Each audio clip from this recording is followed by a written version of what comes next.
The second betrayal, I always thought betrayal had a sound. A slam of a door, a whispered name, a gasp when you finally realize. But when I found out what my husband had done, it wasn't loud. It was quiet, almost peaceful. The kind of silence that follows after a storm when everything is already destroyed. We'd been married for 7 years. 7 long, chaotic, messy, beautiful, exhausting years. When we decided to separate, it wasn't out of hate. It was because I still believed in us. I thought maybe time apart could help us remember who we were before resentment and exhaustion took over. He promised me he'd use the time to work on himself, to become a better man for us. He even sent me flowers that first week with a note that said, "I'll fight for you, no matter what." I wanted to believe him. God, I did. But people don't change when you're not watching. They just stop pretending. The first clue came 2 months later. We were still in contact, texting occasionally, going to therapy separately, seeing if we could rebuild. Then, one evening, he sent me a message meant for someone else. It was just one line. "Can't wait to see you tonight." I froze, my heart sank, and then my phone buzzed again. Wrong person. I didn't even have to ask. I already knew. When I confronted him, he swore it was nothing serious. "Just a distraction," he said. "She doesn't mean anything." I was lonely. He begged for forgiveness. He said the separation was confusing, that he didn't know what the rules were. He promised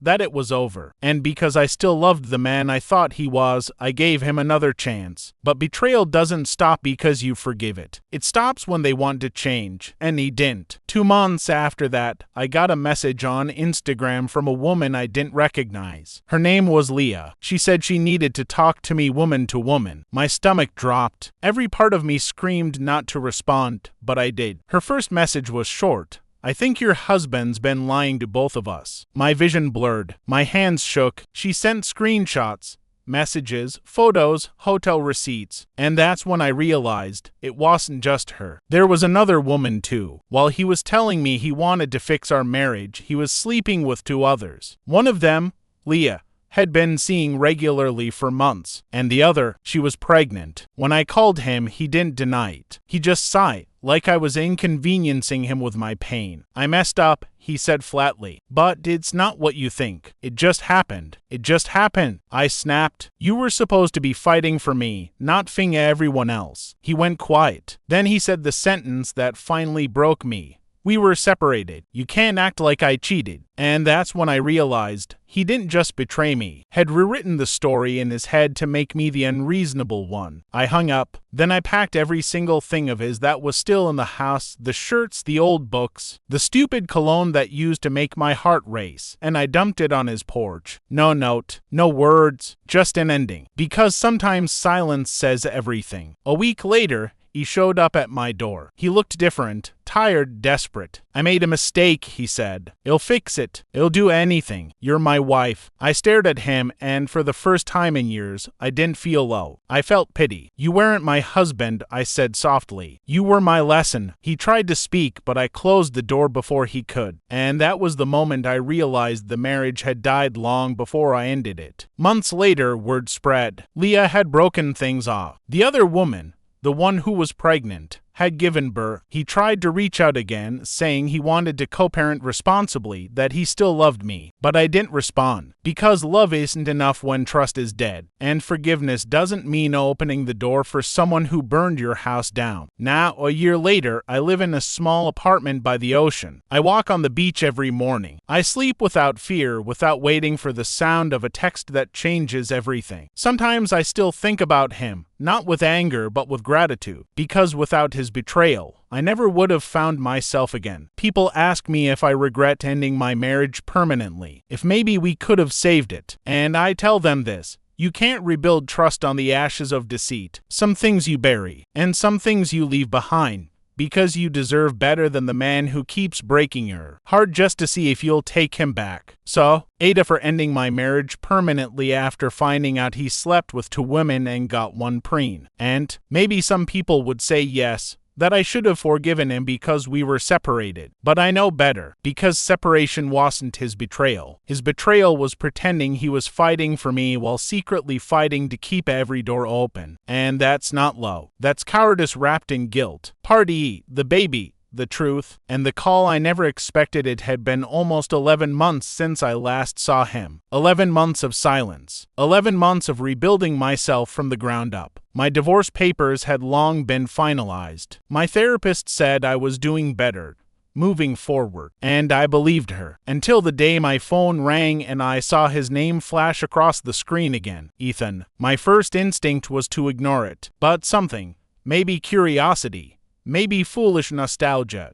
made me pick up. "Hello," I said, my voice colder than I intended. There was a long pause before he spoke. "Hey," he said quietly. "I didn't know if you'd answer." "What do you want, Ethan?" I asked. I heard a faint noise in the background, a baby's cry, and my stomach turned. He sighed. "I know I'm the last person you want to hear from, but I need to talk to you in person." I almost laughed. "You lost the right to talk to me in person when you decided to sleep with half the city while fighting for me." "I know," he said softly, "but please, just one conversation. It's about the baby." I hesitated. Part of me wanted to hang up. But another part, the one that still needed closure, the one that still carried questions that therapy couldn't answer, whispered, "What if you need to hear this?" So I agreed. We met at a cafe near the coast, neutral ground. He looked different, older, not in a physical way, but in a way that said had seen the consequences of his own actions and had nowhere left to hide from them. He held a small child in his arms, a little girl barely a year old, with dark curls and curious eyes. "She is beautiful," I said before I could stop myself. He nodded. "Her name's Ava." The name hit me in the chest because Ava was one of the names I'd wanted for our daughter, the one we never had. For a moment, neither of us spoke. Then he cleared his throat. "I know I don't deserve your time, but I needed to tell you something. Something I didn't even know until recently." I folded my arms. "Go on." He looked down at Ava, then back up at me. His voice trembled. "She isn't mine." The words hit me like a wave. "What do you mean she's not yours?" He swallowed hard. "The woman, Melissa, she lied, said she was pregnant with my child so I'd stay with her. Turns out she was already seeing someone else. DNA test proved it." I stared at him, unable to find words. "So after everything," I said slowly, "you ruined our marriage, destroyed what little trust I had left, for nothing." He looked broken. Yes. Something inside me shifted. It wasn't satisfaction. It was something sadder, because as much as I hated him, part of me had always imagined had at least gotten what he deserved. Now I realized had only gotten emptiness. "I'm sorry," he whispered, "for everything. For her, for Leah, for lying, for making you feel like you weren't enough." "You don't get to say that now," I said sharply. "You can't just show up with your fake child and try to rewrite the ending." He shook his head. "I'm not asking for anything. I just needed to tell you the truth. You deserve to hear it from me, not a rumor." For a long time, we sat in silence. The baby cooed softly, completely unaware of the wreckage her presence represented. And for the first time in over a year, I felt something strange.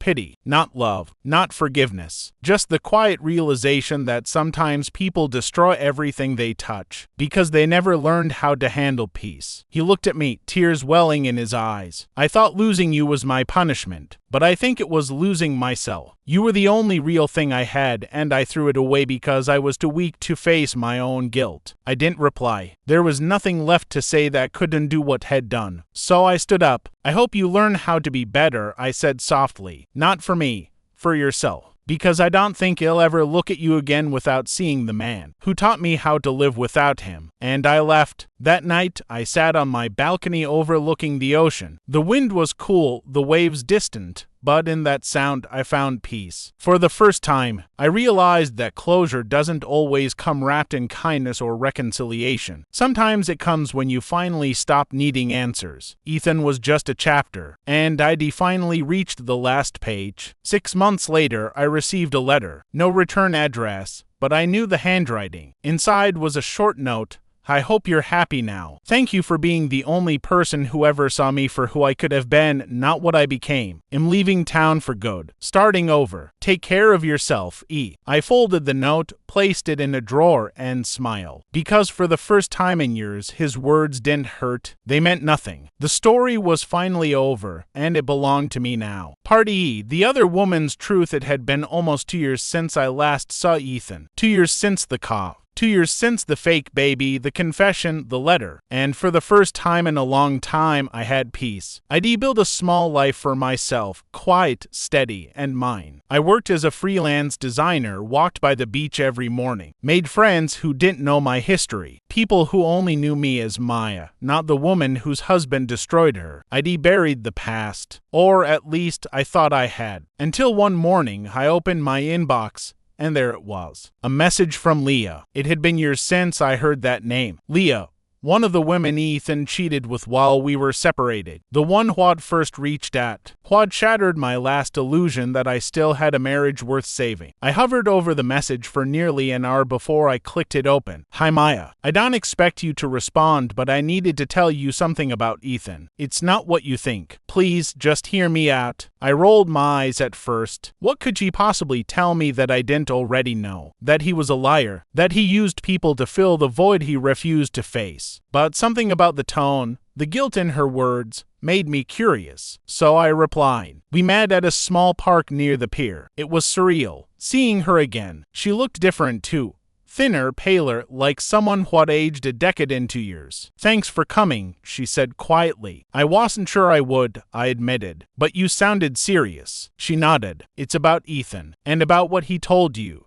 And me. I folded my arms. He told us both a lot of things that weren't true. She took a deep breath. You deserve to know the real reason everything happened the way it did. Leah looked down, twisting her hands. When I met Ethan, he told me you two were over. Completely over. Said you were the one who cheated. That you'd moved on. I let out a bitter laugh. Typical. She winced. I believed him. For months, I thought I was helping him heal from you. He made me feel sorry for him. Talked about how you'd given up on the marriage. How he was just trying to survive. I clenched my jaw, but I stayed silent. Then, she continued, when you found out about us and he begged you to forgive him. He told me he was just doing it for closure. That he didn't love you anymore.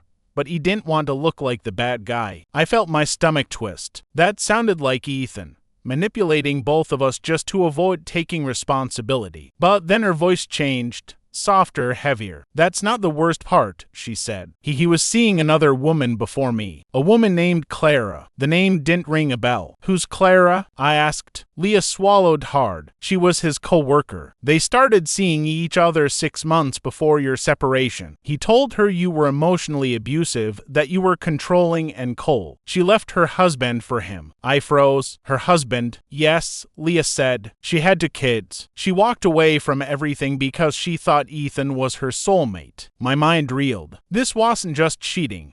This was a pattern, a whole web of lies. But Leah wasn't finished. She found out about me and she confronted him. They had a fight, a bad one. She ended things. And a week later, she died. I blinked. She died. Leah nodded, tears filling her eyes. Car accident. They said it was an accident, but her husband told the police she'd been drinking heavily that night. He said she was distraught. She'd told him everything before she left. My heart pounded in my ears. Ethan had never mentioned to Clara. Not once. Leah looked away, her voice trembling. He blamed himself. He told me once, late at night, that he thought had killed her without touching her. I didn't understand what he meant, but now I think I do. Silence, only the sound of waves in the distance. I tried to speak, but my throat was tight. Why are you telling me this? I whispered. Because has gone, she said. I stared at her. What? She nodded slowly. Ethan. He died 3 weeks ago. Car crash. Same stretch of road where Clara's accident happened. I didn't move. Didn't breathe.